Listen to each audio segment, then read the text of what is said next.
పంచుకొని పుట్టకపోయినా మా సీతక్కను ఇంటి ఆడబిడ్డ కింద నేను చూస్తున్నా. ఇంకో పక్కన ఇంకొకడు ఉన్నాడు, రక్తం పంచుకొని తొడబుట్టిన ఆడబిడ్డను కూడా ఆస్తిలో భాగం ఇవ్వాల్సి వస్తుందని ఇంట్లోకెళ్ళి బయటికి మెడలు పట్టి దొబ్బిండు. ఇంత దుర్మార్గం ఉన్నది. సొంత చెల్లెలకే న్యాయం చేయలేనోడు తెలంగాణ రాష్ట్రంలో 2 కోట్ల మంది ఆడబిడ్డలకు న్యాయం చేస్తాడా? కన్న కొడుకు దుర్మార్గంగా వ్యవహరిస్తుంటే దౌడ మీదంగా పెట్టి కొట్టాల్సిన తండ్రి ఫామ్ హౌస్లో బోర్లో వండుకున్నాడు. కొడుకు తప్పుడోడైతే సరిదిద్దాల్సింది తండ్రి కాదా? ఇవాళ సొంత బిడ్డని ఇంట్లోకెళ్ళి బయటకు వెళ్ళగొడుతుంటే కొడుకు తండ్రి మౌనంగా ఉన్నాడంటే ఆ నేరంలో తండ్రి కూడా సగం భాగం ఉన్నట్టే. అట్లాంటి తండ్రి కొడుకులు మన రాష్ట్రానికి దాపురించిండ్రు.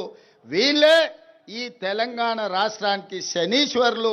తెలంగాణ రాష్ట్రాన్ని పట్టి పీడిస్తారు. అతనికంటే గనుడు ఆచంట మల్లన్న అన్నారు. తండ్రి కొడుకులు ఇంట్లో ఉంటే ఆ